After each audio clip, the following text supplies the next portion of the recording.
Hello दोस्तों, आज हम एक्सप्लेन करने जा रहे हैं नेटफ्लिक्स पर रिलीज हुई most awaited south Korean survival thriller series को, जिसका नाम है द स्क्विड गेम सीजन 2। ये कहानी सीजन 1 के आगे की है, इसीलिए कंटिन्यूटी के लिए इसके रिकैप को जानना बहुत जरूरी है। सीजन 1 की शुरुआत में हम सियोंग जी हुन नाम के एक आदमी को देखते हैं जो काफी गरीब है। उसके ऊपर ढेर सारा कर्जा है। इन सब के चलते उसकी वाइफ उसको छोड़कर जा चुकी है और अब वो अपनी बेटी और हस्बैंड के साथ यूएस शिफ्ट होने वाली है। जी हुन अपनी कंडीशन से काफी परेशान होता है। तभी एक दिन उसे एक ब्रीफकेस वाला आदमी अपने साथ दाकजी गेम खेलने के लिए इनवाइट करता है, जिसके बदले वो उसको पैसे देगा। कई बार हारने के बाद फाइनली जी हुन जीत जाता है, जिसके बाद वो आदमी उसे एक कार्ड देता है और बताता है कि अगर उसे इस तरह के मजेदार गेम्स खेलकर पैसा जीतना है तो उसे उस गेम में रजिस्टर करना होगा। जी हुन उसकी बात मान जाता है, जिसके बाद जब उसकी आंखें खुलती है तो वो एक डॉर्मेट्री में होता है जहाँ 455 लोग और भी होते हैं। वो सभी लोग ग्रीन ट्रैक सूट पहने हुए थे जिन पर कुछ नंबर्स लिखे थे। तभी वहाँ पर कुछ गार्ड्स आते हैं जो उनको बताते हैं कि उस जगह पर सभी लोग बहुत ही बुरी जिंदगी बिता कर आए हैं, इसीलिए आज उन्हें बिलियंस ऑफ वॉन कमाने का मौका दिया जा रहा है, जिसके लिए उन लोगों को 6 दिन में 6 गेम्स जीतने होंगे। उन सभी गार्ड्स को एक फ्रंट मैन लीड कर रहा था और उन सभी लोगों ने मास्क लगाए हुए थे। जी हुन प्लेयर नंबर 001 को अपना फ्रेंड बना लेता है, जो कि एक बूढ़ा आदमी था। जिसके बाद वो सभी पहला गेम खेलते हैं, पर उन्हें जल्द ही ये बात मालूम हो जाती है कि उस गेम में हारने वाले प्लेयर को मार दिया जाएगा। पहले गेम में बहुत से लोग मर जाते हैं, जिससे सभी वहां से जाने की डिमांड करते हैं। अब रूल्स के अकॉर्डिंग अगर मेजॉरिटी कैंडिडेट्स वहां से जाना चाहेंगे तो उन्हें सही सलामत वापस भेज दिया जाएगा, और होता भी ऐसा ही है। पर जब वो अपनी नॉर्मल लाइफ में वापस आते हैं तो वो अपनी सिचुएशन से इतना ज्यादा परेशान हो जाते हैं कि वो वापस से उस गेम को खेलने के लिए रेडी हो जाते हैं। इसी बीच जी हुन ये सब बताने के लिए पुलिस स्टेशन भी जाता है, पर कोई उसका विश्वास नहीं करता है। पर वहीं पर एक ऑफिसर वॉन्ग जोन हो को उस पर बिलीव हो जाता है, क्योंकि उसका भाई भी काफी समय से गायब था और उसे भी उसी तरह का एक इनविटेशन आया था जैसा कि जी हुन के पास था। इसी वजह से जब दूसरी बार जी हुन को गेम में लाया जाता है तो जन हो भी उसके पीछे पीछे उस गेम की लोकेशन, जो कि एक हिडन आइलैंड थी, वहां पर पहुंच जाता है। जन हो एक गार्ड को बेहोश करके उसकी जगह ले लेता है। अब क्योंकि सभी गार्ड्स ने मास्क पहने हुए थे तो वो पकड़ा भी नहीं जाता है। सभी प्लेयर्स एक बार फिर से गेम खेलने लगे और इस तरह वो उसमें आगे जाते हैं। इसी बीच दियोक्सू नाम का एक प्लेयर खाने के लिए दूसरे प्लेयर को मार देता है, जिससे उनकी प्राइज मनी बढ़ जाती है। ये देखकर अब वो और प्लेयर्स पर भी हमला करने लगता है। जी हुन भी अपनी एक टीम बना लेता है और वो सभी बड़ी मुश्किल से दियोक्सू और उसकी टीम से बच पाते हैं। दूसरी ओर जन हो अपनी इन्वेस्टिगेशन करता रहता है, जहाँ एक दिन वो फ्रंटमैन के ऑफिस में घुसकर फाइल्स को चेक करता है, जहाँ पर उसको पता चलता है कि ये गेम पिछले 30 सालों से चलता आ रहा है और 2015 में उसका भाई वॉन्ग हो वहां का विनर रह चुका है। जन हो वहां से बचकर निकल तो जाता है, पर ये बात फ्रंटमैन को पता चल जाती है कि उसके केबिन में कोई आया था, जिस वजह से वो उस आदमी को ढूंढने के लिए अपने लोगों को बोल देता है। गेम्स खेलते वक्त बहुत से कैंडिडेट्स खुद से ही दूसरे लोगों के लिए हार जाते हैं, क्योंकि उनकी लाइफ अब ज्यादा नहीं बची थी या फिर उनकी लाइफ यूजलेस थी। इसमें जी हुन का बेस्ट फ्रेंड प्लेयर 001 भी था, जिसने उसको जिताने के लिए खुद को सेक्रीफाइस कर दिया था, क्योंकि उसको ब्रेन ट्यूमर था। कुछ देर के बाद वहां पर वीआईपी गेस्ट आते, जो कि करोड़पति लोग थे, जो उस गेम के लोगों पर पैसा लगाते थे। जन हो उनमें से एक वीआईपी को पकड़ लेता है और उसका कन्फेशन अपने फोन में रिकॉर्ड करके वहां से भाग जाता है। आखिर में जी हुन, सांग वू और सेबियोक ही बचते हैं, जो कि इस गेम के फाइनलिस्ट थे। सेबियोक पहले से ही इंजर्ड थी, इस वजह से वो जी हुन को अपनी फैमिली का ख्याल रखने का बोलती है, और जब जी हुन मदद मांगने के लिए जाता है तो सांग वू उसको मार देता है, जिससे जी हुन उस पर बहुत नाराज होता है, पर अब वो कुछ कर भी नहीं सकता था। वहीं दूसरी ओर फ्रंटमैन और उसके लोग जनहो को पकड़ लेते हैं और यहाँ जनहो को पता चलता है कि फ्रंटमैन कोई और नहीं बल्कि उसका भाई इनहो ही है। पर उस वक्त इनहो उसको शूट कर देता है, जिससे वो समुद्र में जा गिरता है। फाइनल गेम में जी हुन और सांग वू के बीच भयंकर फाइट होती है, जिसमें जी हुन जीत जाता है, पर वो सांग वू को मारता नहीं है, जिससे सांग वू खुद ही अपने आप को मार लेता है, जिसके साथ ये गेम यहीं पर खत्म हो जाता है। अब घर वापस आने पर जी हुन देखता है कि उसकी मदर मर चुकी है, जिससे वो सीरियस डिप्रेशन में चला जाता है, क्योंकि इतना पैसा जीत कर भी वो उसको बचा नहीं पाया था, जिसके 1 साल बाद तक भी वो उस पैसे का इस्तेमाल नहीं करता है जो उसने उस गेम में जीते थे। तभी एक दिन उसको एक इनविटेशन आता है जहां पर वो मिलता है अपने फ्रेंड 001 यानी कि इल्नाम से, जो असल में उस गेम का होस्ट था। इल्नाम ने ये गेम इन्वेंट किया था क्योंकि करोड़पति लोगों की लाइफ में कोई भी इंटरेस्टिंग चीज नहीं थी और इल्नाम को ब्रेन ट्यूमर था, जिस वजह से वो अपने बचपन के मोमेंट्स को फिर से याद करना चाहता था और इसीलिए उसने उस गेम में पार्टिसिपेट किया था। उसका ये भी मानना था कि इंसानियत अब मर चुकी है और इसीलिए इस गेम को खेलने में कोई बुराई नहीं है, जिसके बाद उसकी वहीं पर मौत हो जाती है। कुछ दिनों के बाद जीहुन अपने जीते हुए पैसों से उन प्लेयर्स की फैमिलीज की मदद करता है जो उस गेम में मारे गए थे, जिसके बाद वो अपनी बेटे से मिलने यूएस जा रहा होता है और तभी अचानक उसको वही वेल ड्रेस्ड आदमी एयरपोर्ट पर दिखता है जिसने उसे शुरुआत में उस गेम का इनविटेशन कार्ड दिया था। ये सब देखकर जीहन फ्रंटमैन से बात करता है। वो उसे पूछता है कि आखिर ये सब अब कौन कर रहा है, क्योंकि इल्नाम की तो डेथ हो चुकी है, जिस पर फ्रंटमैन उसे चुपचाप यूएस जाने के लिए कहता है। पर हम देखते हैं कि जीहुन ऐसा नहीं करता है और वापस से टर्मिनल की तरफ आ जाता है, जिसके साथ ये पहला सीजन यहीं पर खत्म हो जाता है। तो बारी आती है इस बेहतरीन सीरीज के सीजन 2 की। इस कहानी की शुरुआत पिछले सीजन के एंड से ही होती है, जहां पर सियोंग जीहुन एयरपोर्ट से वापस लौट जाता है। रास्ते में उसे फ्रंटमैन का कॉल आता है जो उससे कहता है कि उसे अपनी बेटी के पास लौट जाना चाहिए था। यहाँ जीहुन को ये बात समझ में नहीं आ रही थी कि आखिर फ्रंटमैन को कैसे पता कि वो कहां पर है, जिसका मतलब था कि वो लोग उस पर तब से नजर रखे हुए थे जब से ही वो इस गेम को खेलकर वहां से आया था। इसके बाद वो एक कार में बैठकर सियोल जाता है, जहां एक दुकान के वॉशरूम में अपनी पूरी बॉडी को चेक करता है, जिसमें उसे उसके कान के पीछे एक ट्रैकर मिलता है जिसे वो अपने स्किन से काटकर बाहर निकाल देता है। वहीं दूसरी ओर हम देखते हैं कि वोंग जुन हो, जो कि गोली लगने के बाद समुद्र में जाकर गिर गया था, वहां पर उसको एक फिशरमैन ने बचा लिया था, जिसके बाद उसकी आंख एक अस्पताल में खुलती है और अब वो ट्रैफिक पुलिस की जॉब कर रहा है। एक दिन एक कपल स्कूटर से जा रहा होता है, जहां लड़के के हेलमेट ना लगाने की वजह से उनको रोक लिया जाता है। जब वो लड़की जनहो को देखती है तो उसके साथ फ्लर्ट करने की कोशिश करती है, जिस पर उसका बॉयफ्रेंड उसको वहीं छोड़कर चला जाता है। जबकि वहीं दूसरी ओर जीहुन एक मोटल में होता है, जहां उसने सब तरफ कैमरेज लगाए हुए होते हैं। तभी अचानक उसकी डोरबेल रिंग होती है, पर उसे कैमरे में कोई भी नजर नहीं आता है। तभी उसके डोर के नीचे से कोई उसे गेम का कार्ड देता है और अब जब वो बाहर देखने के लिए गेट को ओपन करता है तो उसके सामने फ्रंटमैन खड़ा होता है, जिसके दोनों हाथों में उसके पुराने दोस्तों के सर होते हैं, जो देखकर वो बहुत घबरा जाता है और अपनी नींद से जाग जाता है। असल में ये सब एक सपना था, पर तभी अचानक डोरबेल सच में रिंग होती है। लेकिन उस वक्त वहां पर किम नाम का एक आदमी आया होता है। किम और उसकी टीम को जीहन ने सूटकेस वाले आदमी को ढूंढने के लिए हायर किया था, क्योंकि वो उस गेम को पूरी तरह से खत्म करना चाहता था। वहीं किम उसको बताता है कि अभी तक उन्हें इस तरह का कोई भी आदमी नहीं मिला है, जिस पर जियन उसे और पैसे देता है ताकि वो ज्यादा से ज्यादा लोगों को इस काम में लगा सके, क्योंकि ये वक्त साल का वो वक्त है जब वो लोग नए प्लेयर्स को इकट्ठा करते हैं और अगर वो नहीं मिला तो उन्हें 1 साल और वेट करना पड़ेगा।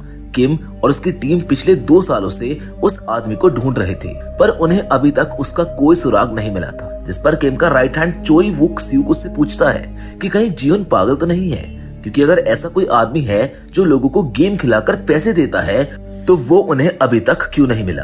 जिस पर किम सभी से कहता है कि उसने जिन लोगों को पैसे उधार दिए थे वो सब अचानक कहीं गायब हो गए और जब जीहुन लौट कर आया तो उसने सभी के पैसे वापस चुका दिए, यानी कि वो सच में किसी गेम को जीत कर आया है। इसलिए उन्हें उसकी बात पर विश्वास करना होगा। जिसके बाद वो अगले दिन और लोगों को बुलाने के लिए कहते हैं। वो सभी सनशाइन नाम की कंपनी में मिलते हैं, जहां किम सभी को उनके मिशन के बारे में बताता है और ये भी कहता है कि जिसको भी वो मिलेगा उसे 500 बिलियन वॉन दिए जाएंगे। जो सुनकर सभी पूरी ताकत से उसको ढूंढने में लग जाते हैं। दिन बीतते जाते हैं पर उस सूटकेस वाले का कहीं पता नहीं चलता है। पर तभी एक दिन जब किम और वू सियुक एक स्टेशन पर बैठे होते हैं, तभी उन्हें वो सूटकेस वाला आदमी दिखता है जो एक लड़के के साथ दागची खेल रहा होता है। जिसके बाद वो उसे उस गेम का कार्ड देकर वहां से चला जाता है। वहीं दूसरी ओर उस लड़के की गर्लफ्रेंड अस्पताल में होती है, जिससे वो कांटेक्ट करने की कोशिश करता है पर वो उसका कॉल रिसीव नहीं करता है। यहाँ हम देखते हैं कि उसे भी उस गेम का कार्ड मिला होता है। सूटकेस वाले आदमी के मिलते ही किम जी हुन को कॉल करता है और उसको सब बता देता है, जिस पर जी हुन दूर से उन्हें उसे फॉलो करने के लिए कहता है और खुद वहां जाने के लिए निकल जाता है। यहाँ रास्ते में स्पीड लिमिट क्रॉस करने के लिए उसको पुलिस रोक लेती है और उसका चालान काट देती है, पर वो तुरंत ही उसको लेकर वहां से चला जाता है। जब जन-हो उसका नाम देखता है तो उसे वो कुछ जाना पहचाना सा लगता है, इसीलिए वो उसके बारे में इन्वेस्टिगेशन शुरू कर देता है। वहीं किम और वू सियुक सूटकेस वाले आदमी का पीछा करते हैं और देखते हैं कि वो बहुत से गरीब लोगों को लॉटरी टिकट और ब्रेड में से कोई एक चूज करने के लिए कहता है, जिस पर सिर्फ एक को छोड़कर बाकी सभी लॉटरी टिकट चूज करते हैं। जिसके बाद वो सभी के सामने बाकी ब्रेड्स को अपने पैरों से कुचलकर खराब कर देता है। आगे किम और वू सियुक अकेले ही उसको पकड़ने का सोचते हैं, पर वो आदमी उन दोनों को मारकर उन्हें ही किडनैप कर लेता है। जब जीहुन वहां पर पहुंचता है तो वो देखता है कि वहां पर कोई भी नहीं है। वहीं दूसरी ओर वो सूटकेस वाला आदमी किम और वू सियुक के साथ रॉक पेपर सिजर खेलता है और हारने वाले के ऊपर गन चलाता है, जिसमें किम जानकर हार जाता है और उसकी वहीं पर मौत हो जाती है। वहीं जीहुन वापस अपने मॉटल जाता है जहाँ की लाइट्स ऑन होती है, जिससे वो समझ जाता है कि मॉटल में कोई है।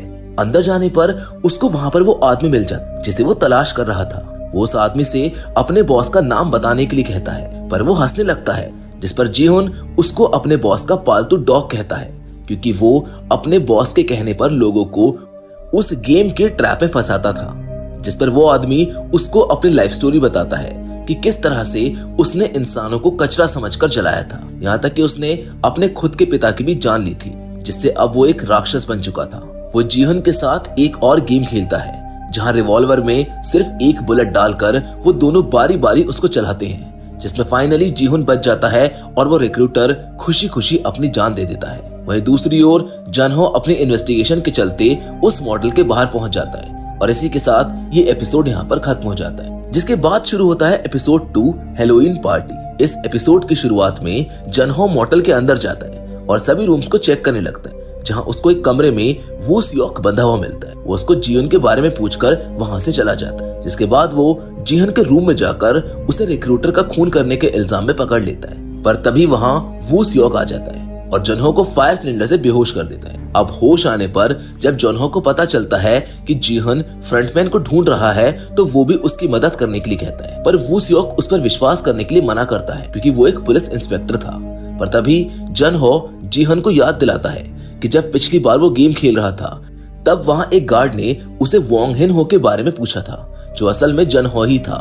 ये सब सुनकर जीहुन को भी ये इंसिडेंट याद आ जाता है और वो उस पर विश्वास कर लेता है। उसके बाद वो उन दोनों को वो पैसे दिखाता है जो कि उसने उस गेम में जीते थे, पर उन दोनों को ही पैसों का लालच नहीं होता है, क्योंकि जन-हो अपने भाई से और वू सियुक अपने ब्रदर जैसे बॉस किम का बदला लेना चाहता था। इसके बाद जीहुन उन्हें बहुत से वेपन दिखाता है जो उसने अब तक इकट्ठा किए होते हैं। वो वू सियुक को और भी मेंबर्स इकट्ठा करने के लिए कहता है, क्योंकि फ्रंटमैन को हराने के लिए उन्हें बहुत से लोग चाहिए थे। वहीं दूसरी ओर हम कैंग नो युल नाम की एक लड़की को देखते हैं जो कि एक अम्यूजमेंट पार्क में काम करती है। वो एक ब्रोकर के पास जाती है जिसको उसने अपनी 1 साल की बेटी को ढूंढने का काम दिया था, पर ब्रोकर उससे कहता है कि एक लड़की जिसकी माँ अपने सीनियर को गोली मारकर साउथ कोरिया भाग गई हो, उसकी बेटी कैसे जिंदा होगी। पर न्योल फिर भी उसको ढूंढने के लिए कहती है और उसको पैसे भी देती है। जीहुन आज भी सैंगवू की माँ और च्योल का ध्यान रख रहा होता है और वो भी उसी ब्रोकर के पास च्योल की मॉम को ढूंढने के लिए आया था, जिस पर ब्रोकर ने उसको कहा कि वो जल्द ही उनको ढूंढ लेगा। इसके बाद जब जीहुन वापस जा रहा होता है तभी नोएल वहां पर आ रही होती है, जो उसको देख लेती है। अब एक दिन जब नोएल अम्यूजमेंट पार्क के बाहर जहां पर वो काम करती थी वहीं गाड़ी में सो रही होती है, तभी उसको एक आदमी मिलने आता है जो उसे उस गेम का कार्ड देता है। वहीं दूसरी ओर वो सिर्फ बहुत से एक्स आर्मी वालों को ले आया था और इस तरह उनकी एक शानदार टीम बनकर तैयार हो चुकी थी। उस रिक्रूटर की पॉकेट से जीहुन को एक कार्ड मिलता है जिसमें 31 अक्टूबर को एक क्लब में फ्रंटमैन से मिलने के लिए जाना था। इसीलिए वो सभी लोग उस दिन की तैयारी करने में लग जाते हैं। अपनी लोकेशन पता रखने के लिए जीहुन ने अपना एक टीथ उखड़वा कर वहां पर जीपीएस फिट करवा लिया था, जिससे सभी उसकी लोकेशन ट्रैक कर सके। कुछ दिनों बाद 31 अक्टूबर आ जाता है। उस दिन उस क्लब में बहुत भीड़ थी क्योंकि वो दिन था हैलोवीन का। जीहुन और वू सियुक एक साथ उस क्लब में जाते हैं, जिसके थोड़ी देर बाद बाहर बैठा जन हो उनको बताता है कि गेम के गार्ड्स वहां पर आ चुके हैं। वूसियुक को एक गार्ड उसका पीछा करते हुए पकड़ लेता है, वहीं वो उसको बेहोश भी कर देता है। जबकि दूसरी ओर जीहन भी एक गार्ड का पीछा करते हुए लिमोजिन के पास पहुंच जाता है, जिसे लिमोजिन के अंदर बैठा दिया गया। अब जब जनहो देखता है कि जीहन क्लब से बाहर जा रहा है तो वो और उनकी टीम उन लोगों का पीछा करने लगती है। गाड़ी में जीहन फ्रंटमैन से बात करना शुरू कर देता है, जहां पर फ्रंटमैन उसे कहता है कि आखिर वो उसको क्यों ढूंढ रहा है, जिस पर जीहन कहता है कि वो ये गेम बंद करवाना चाहता है। वो ये भी कहता है कि वो लोग गरीब लोगों की सिचुएशन का ऐसे फायदा नहीं उठा सकते हैं। फ्रंटमैन उससे पूछता है कि क्या वो गरीबों का मसीहा बनना चाहता है, जिस पर जीहन उसे खुद को एक बार फिर गेम में ले चलने के लिए कहता है। ये सुनकर फ्रंटमैन थोड़ा सोचता है, पर फाइनली वो उसकी बात मान लेता है। जबकि वहीं पीछे जनहो और उनकी टीम की कार के टायर के ऊपर बिल्डिंग के ऊपर खड़े स्नाइपर शूट कर देते हैं, जिससे वो लोग पीछे ही रह जाते हैं। जबकि दूसरी ओर हम देखते हैं कि कैंग नोएल एक लोकेशन पर जाती है जहां बहुत से दूसरे लोग चेंज कर रहे होते हैं। वो भी अपने कपड़े चेंज करके उस गेम के गार्ड्स का कॉस्ट्यूम पहन लेती है, यानी कि वो इस गेम में एक सोल्जर की तरह एंटर कर रही थी। और इसी के साथ ये एपिसोड यहीं पर खत्म हो जाता है। जिसके बाद तीसरा एपिसोड, जिसका नाम 001 है, उसकी शुरुआत में हम देखते हैं कि जब जीहन की आंखें खुलती हैं तो वो उसी गेम का एक बार फिर से हिस्सा बन चुका होता है और उसका नंबर भी सेम था 456। यहाँ बहुत से अलग अलग टाइप के प्लेयर्स आए होते हैं। कुछ काफी पॉपुलर यूट्यूब स्टार्स होते हैं, वहीं कुछ बहुत ही मायूस थे। कुछ देर बाद वहाँ पर पिंक ड्रेस वाले गार्ड्स आ जाते हैं, जिनका लीडर उन सभी को बताता है कि उन्हें 6 दिन में 6 गेम खेलने होंगे और जो इस गेम को जीतेगा उसे 45.6 बिलियन वॉन मिलेंगे। जो सुनकर सभी प्लेयर्स बहुत एक्साइटेड हो जाते हैं, पर तभी वो वहाँ के गार्ड से बदतमीजी करने लगते हैं, जिस पर गार्ड्स वहाँ मौजूद कुछ लोगों की जिंदगी के बारे में बताना शुरू करते हैं, जिसमें लगभग सभी के ऊपर काफी कर्ज होता है। जिसके बाद सभी शांत हो जाते हैं। अब कुछ देर बाद उनसे एक कंसेंट फॉर्म साइन करा जाता है और ये भी बताया जाता है कि वो लोग हर गेम के बाद ये फैसला कर सकते हैं कि उनको ये गेम खेलना है या फिर नहीं। जिसके बाद जीहन भी कंसेंट फॉर्म पर साइन कर देता है, क्योंकि उसको लगा था कि उसके दोस्त उसके टीथ में लगे ट्रैकिंग डिवाइस को फॉलो करके वहां पर आ जाएंगे। वहीं दूसरी तरफ हम देखते हैं कि जनहो, वूसियुक और उनकी टीम को जो उस ट्रैकर को फॉलो करते हुए आगे बढ़ रहे थे, उनके साथ कैप्टन पार्क भी था, जिसने जनहो की जिंदगी बचाई थी। इधर गेम में कुछ देर बाद जीहन को उसके बचपन का फ्रेंड जंग बे मिलता है, जिसे वो अपने पीछे रहने के लिए बोलता है। कुछ देर बाद पहला गेम स्टार्ट होता है, जिसका नाम था रेड लाइट ग्रीन लाइट। ये वही गेम था जो जीहन ने पिछली बार भी खेला था। उसी वक्त जीहन अपने दांत में लगी ट्रैकिंग डिवाइस को चेक करता है और उसको पता चलता है कि वो डिवाइस वहां पर नहीं है। वहीं दूसरी ओर जनहो उस ट्रैकिंग डिवाइस को ट्रैक करते करते एक फिशरमैन के पास पहुंच जाता है, जिसके बॉक्स में वो डिवाइस रखी हुई थी और इसके बारे में उसे कुछ भी पता नहीं था। यानी कि जीहन एक बार फिर उस गेम में फंस चुका था। खैर तभी गेम स्टार्ट होता है, जिसके पहले जीहन सभी को उसकी बात सुनने के लिए कहता है। ये सब फ्रंटमैन सीसीटीवी कैमरा से देख रहा होता है। अब जो लोग जीहन की बात सुनते हैं वो तो बच जाते हैं, पर उसके बाद भी बहुत से लोग उसमें मारे जाते हैं। वहीं प्लेयर नंबर 230, जिसका नाम थैनोस था, वो बहुत से प्लेयर्स को जानकर गिरा देता है। सच में थैनोस नाम के जो लोग होते हैं वो कुछ ज्यादा ही क्रूएल होते हैं। अब ये गेम ये था कि सॉन्ग बजने पर उनको भागना था और बंद होते ही स्टैचू बन जाना था, पर अगर कोई जरा भी हिलता तो उनके सामने खड़ी डॉल मोशन डिटेक्टर्स की मदद से उनको पकड़ लेती, जिसके बाद दूर बैठे स्नाइपर्स उनके ऊपर गोली चला देते। उन्हीं गार्ड्स में हम नोएल को देखते हैं, जो कि बेरहमी से सभी प्लेयर्स को मार रही होती है। तभी एक गार्ड प्लेयर नंबर 120 के पैर पर शूट कर देता है, जिसे जीहुन बचाने की कोशिश करता है, लेकिन बाद में नोएल उसको मार ही देती है। गेम खत्म होने के बाद सभी बहुत घबरा जाते हैं और वहां से जाना चाहते हैं, लेकिन तभी गार्ड्स उन्हें अब तक के इनाम की रकम दिखाते हैं, जिसको देखकर उन सभी का मन बदल जाता है, क्योंकि अब तक 91 लोग मारे जा चुके थे, जिसकी वजह से जीतने वाली प्राइज मनी अब 9.1 बिलियन वॉन हो चुकी थी। अब सभी के मन में लालच जाग जाता है, इसीलिए वो सब गेम को कंटिन्यू करते हैं। और तभी जीहन उनको समझाने की कोशिश करता है कि उनको लालच नहीं करना चाहिए और जल्द से जल्द यहाँ से निकल जाना चाहिए, जिस पर वो सभी प्लेयर्स उसे बुरा भला कहने लगते हैं। इन सब बातों से जीहन ये बात सभी को बता देता है कि वो एक बार ये गेम जीत चुका है, जिस पर सभी कहते हैं कि अगर ऐसा है तो वो उनकी भी जीतने में मदद कर सकता है। जिसके बाद जब वहां पर वोटिंग होती है तो एक बार फिर जाने और ना जाने वाले कैंडिडेट्स के वोट्स बराबर होते हैं और आखिरी वोटिंग प्लेयर बचता है नंबर 001, जो कि अपना वोट ओ में देता है, यानी कि गेम को वो आगे खेलना चाहता है, जिस वजह से ये सभी लोग अब वहां पर फंस जाते हैं और हम ये देखते हैं कि प्लेयर नंबर 001 और कोई नहीं बल्कि खुद फ्रंटमैन वोंग इन हो ही होता है, जिसके साथ ये एपिसोड भी यहीं पर खत्म हो जाता है। 6 लेग्स यानी कि एपिसोड 4 की शुरुआत में हम देखते हैं कि जीहन अपने फ्रेंड जंगबे के साथ बैठा होता है और तभी प्लेयर 001 उनके साथ बात करने के लिए आता है। उन दोनों के थॉट्स उस गेम को लेकर काफी अलग होते हैं, जिससे उनमें कुछ बहस हो जाती है।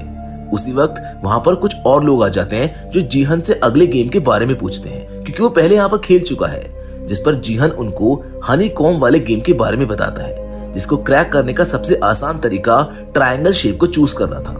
जबकि दूसरी ओर प्लेयर 333 को थैनोस और प्लेयर 124 मारने लगते हैं, जो कि एक यूट्यूबर था, क्योंकि उसकी वजह से उनका स्टॉक मार्केट में लगाया हुआ पैसा डूब गया था। असल में 333 वही प्लेयर था जिसके साथ शुरुआत में रिक्रूटर गेम खेल रहा था। प्लेयर 001 आकर उनकी लड़ाई को रोक देता है, जिससे सभी उसके लिए क्लैपिंग करते हैं। अब रात को जब सभी सो रहे होते हैं तब प्लेयर 001 जीसन के पास आता है और उसको एक कहानी बताता है, जहां वो कहता है कि उसकी वाइफ प्रेग्नेंट है और उसे एक खतरनाक लंग डिजीज है, जिसकी वजह से उसे पैसों की सख्त जरूरत है और इस वजह से वो ये गेम जीतना चाहता है। अब वोंग इन हो की वाइफ की एक्चुअल में तो डेथ हो चुकी है, जिसको हमने सीजन 1 में देखा था, लेकिन अब वो ये झूठ क्यों बोल रहा है ये हमको आगे पता चल जाएगा। वहीं दूसरी ओर जनहो पुलिस स्टेशन और वहां अपने सीनियर से मदद मांगने की कोशिश करता है, पर उसके सीनियर्स बिना प्रूफ के उसकी बात पर विश्वास नहीं करते। वो उसे साइकाइट्रिस्ट के पास जाने के लिए कहते हैं। वहीं हम देखते हैं कि वूसियोक उस फिशरमैन के साथ बैठा होता है जिसने जनहो की जान बचाई थी, और तभी अचानक वो वूसियोक से जीहन के बारे में पूछता है, जिस पर बिना ध्यान दिए वूसियोक उसको सब कुछ अपने प्लान के बारे में बता देता है। इधर गेम में हम देखते हैं कि ह्यूमन ट्रैफिकिंग का काम अब भी इलीगली चल रहा होता है, पर वो लोग सोल्जर नंबर 11 से काफी परेशान थे, क्योंकि उसकी वजह से वो एक काम ठीक से नहीं कर पा रहे थे।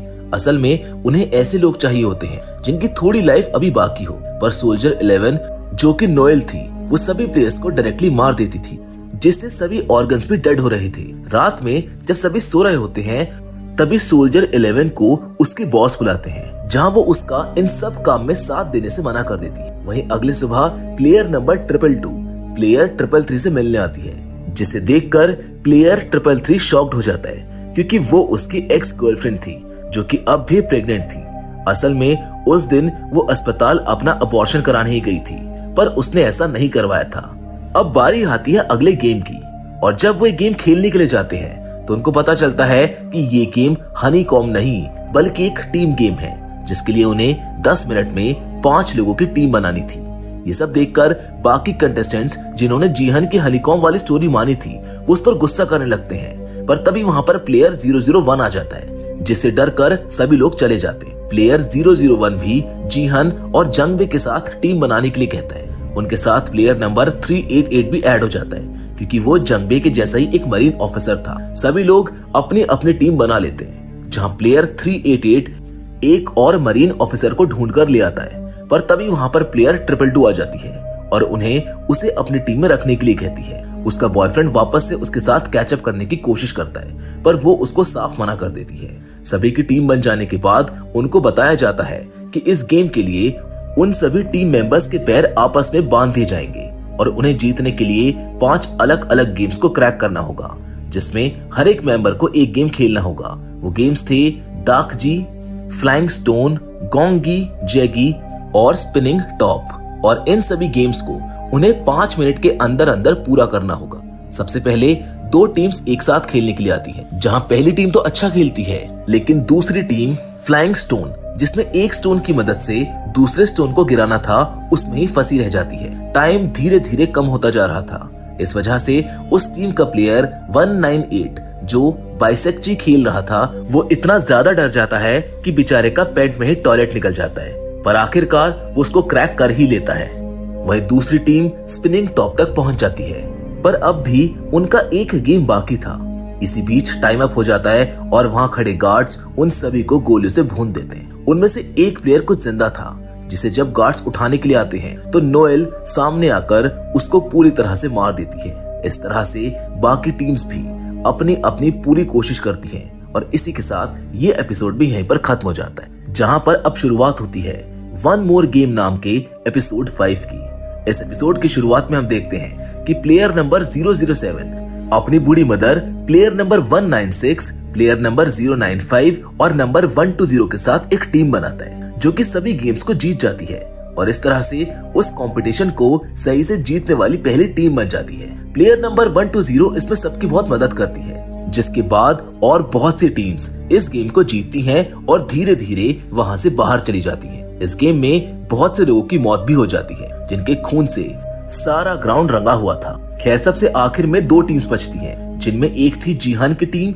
वो सभी लोग एक के बाद एक गेम आसानी से क्रॉस कर रहे थे, पर जब स्पिनिंग टॉप की बारी आती है, जिसको प्लेयर 001 खेल रहा था, तो वो उसको बार बार गलत तरीके से घुमा रहा था, जिससे उनका टाइम कम होता जा रहा था, जिससे उनको बहुत गुस्सा आता है। तभी जीहान उसको समझाता है और आराम से खेलने के लिए कहता है, जिसके बाद लास्ट गेम में प्लेयर 001 भी उसका सपोर्ट करता है और इस तरह वो लोग ये गेम भी जीत जाते हैं। वहीं उनके साथ खेल रही दूसरी टीम हार जाती है, जिनको मार दिया जाता है। जिसके बाद जब वो सभी कंटेस्टेंट्स के साथ वापस आते हैं तो उन्हें देखकर कोई भी खुश नहीं होता है, क्योंकि जितने लोग मरेंगे उतना ही पैसा बढ़ता जाएगा। इन सब के बाद जीहन की टीम आपस में एक दूसरे के नाम एक्सचेंज करती है। प्लेयर नंबर 388 का नाम कैंग डे हो और प्लेयर 222 का नाम किम जन ही है। अब वो लोग मिलकर ये फैसला करते हैं कि इस बार की वोटिंग में उन्हें वहां से बाहर जाना है, जहां प्लेयर 007 और उसकी माँ प्लेयर 196 की टीम भी यही फैसला करती है।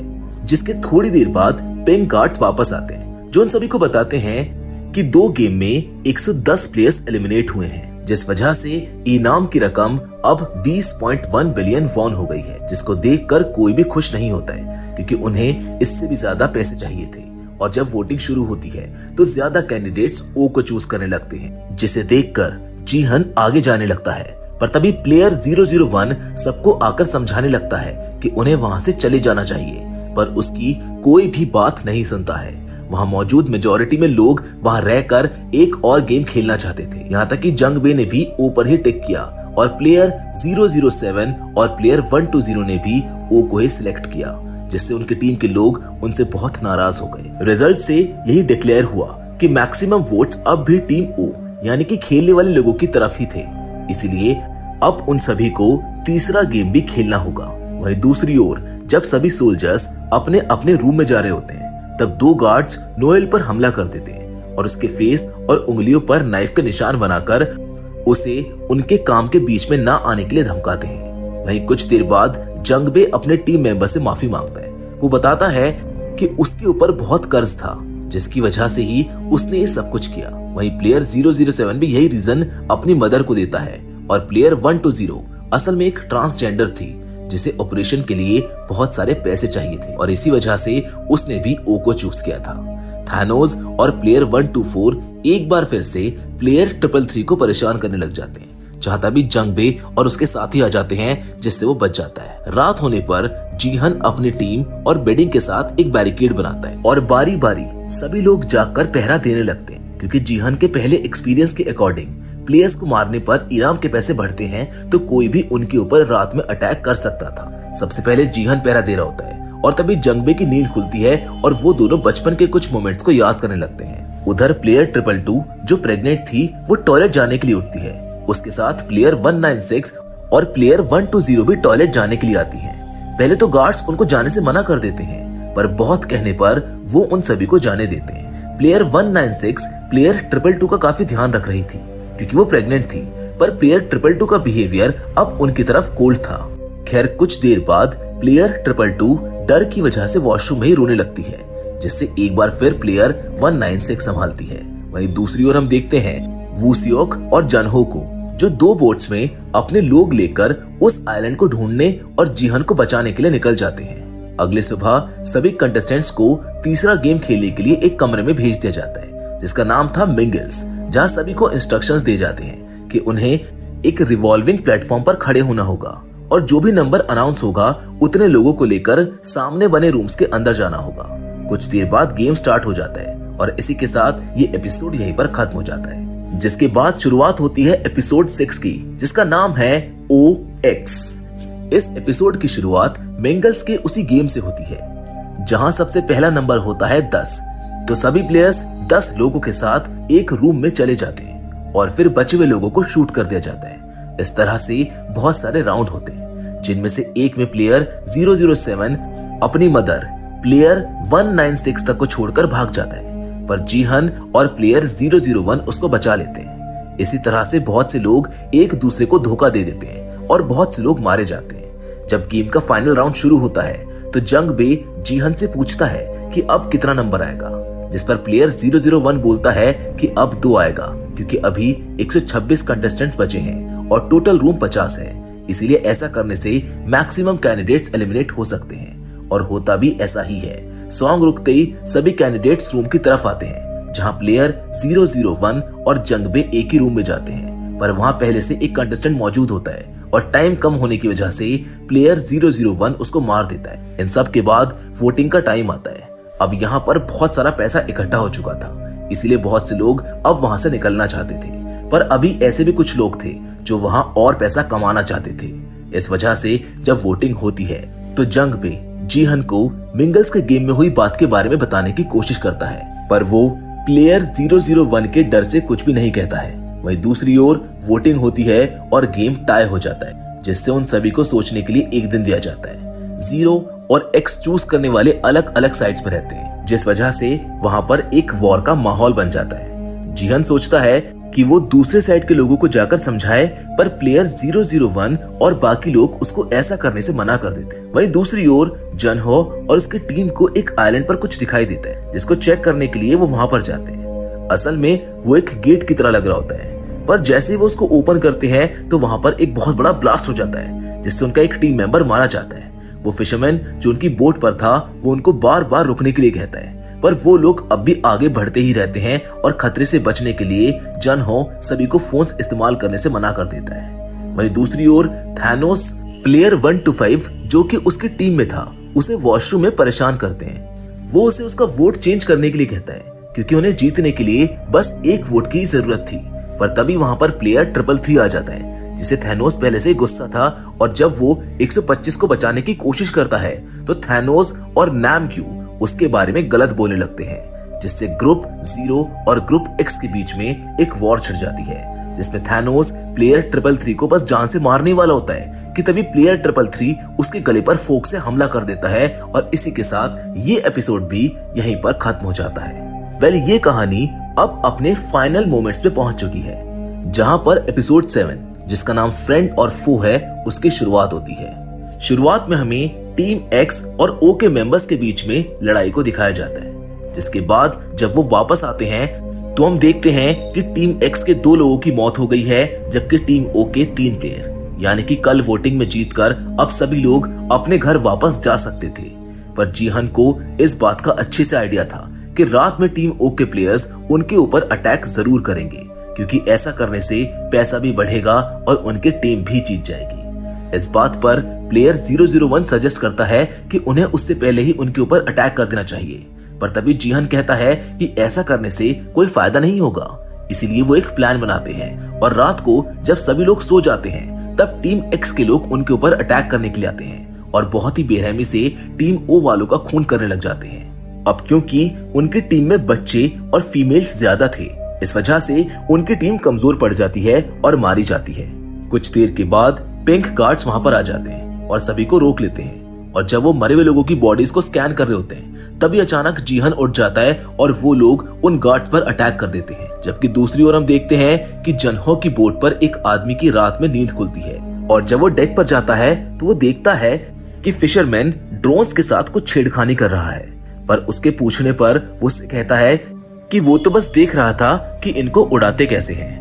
अब इस बात से उस आदमी को उस फिशरमैन के ऊपर शक हो जाता है, और वो शक होता भी सही है, क्योंकि वो फिशरमैन उस आदमी को चाकू मारकर समुद्र में धक्का दे देता है। लेकिन तभी वहां पर वो सियोक आ जाता है, जिसको वो बेवकूफ बनाकर वापस रूम में भेज देता है। वहीं दूसरी ओर हम जीहन, जंग बे, प्लेयर 001, प्लेयर 120 और प्लेयर 288 को देखते हैं, जो अंदर आए सभी गार्ड्स की गन को छीन लेते हैं और एक गार्ड को जिंदा पकड़ लेते हैं। इसके बाद वो बाकी सभी लोगों से उनकी मदद करने के लिए कहते हैं, पर उन लोगों में से ज्यादातर लोग उनका साथ नहीं देते।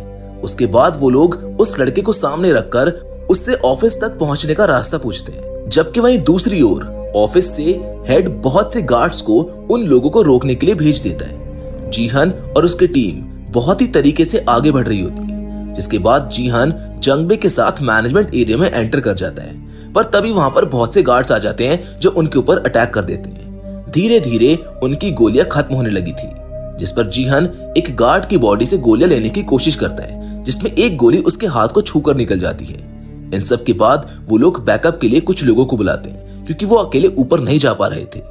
ये सब सुनकर प्लेयर 001 अपने साथ 2 और प्लेयर्स को लेकर मैनेजमेंट एरिया में पहुंच जाता है, जहां वो पीछे के दरवाजे से एंटर होने का प्लान करते हैं। वहीं दूसरी ओर बाकी लोगों की भी गोलियां खत्म हो गई थी, इसलिए प्लेयर 388 को गोलियां लाने के लिए भेजा जाता है। इसी बीच प्लेयर नंबर 001, जो कि असल में वांग इन हो यानी कि फ्रंटमैन था, वो अपने साथ आए दोनों प्लेयर्स को मार देता है और गोली खत्म होने की वजह से सभी को सरेंडर करना पड़ता है। पर इसके बाद भी गार्ड्स उन सभी को मार देते हैं। वहीं जंगबे और जीहन को पकड़ लिया जाता है। कुछ देर के बाद वहां पर मास्क लगाकर फ्रंटमैन आता है, जो जीहन से कहता है कि देख लिया हीरो बनने का नतीजा, और इसी के साथ वो जंगबे को मार देता है। ये देखकर जीहन को बहुत बड़ा शॉक लगता है। वहीं प्लेयर 388 गोलियां कलेक्ट तो कर लेता है, पर पैनिक अटैक की वजह से वो उनको ला नहीं पाता है, जिसकी वजह से सभी लोग पकड़े जाते हैं और गेम वहीं से रिज्यूम हो जाता है, जिसके साथ ये सीजन यहीं पर खत्म हो जाता है। तो दोस्तों, मैं जानता हूँ स्क्विड गेम्स सीजन 2 अभी अधूरा है। अब सवाल ये है कि क्या जीहन अपनी लाख कोशिशों के बाद भी उस गेम को बंद कर पाएगा? क्या जन हो उसको समय रहते ढूंढ पाएगा? जानेंगे हम इसके नेक्स्ट सीजन में, जिसका हम सभी को इंतजार रहेगा। बाकी फिलहाल आज की इस लंबी वीडियो में बस इतना ही। अगर आपको वीडियो पसंद आई हो तो प्लीज हमें कमेंट बॉक्स में कमेंट जरूर करिएगा, क्योंकि आपके कमेंट्स वैल्यूएबल हैं और हमें उनका इंतजार रहेगा। पर फिलहाल आज की कहानी में तो बस इतना ही, लेकिन हम फिर से जरूर मिलेंगे, और वो भी एक और नई इंटरेस्टिंग कहानी के साथ। और हमेशा की तरह तब तक के लिए धन्यवाद।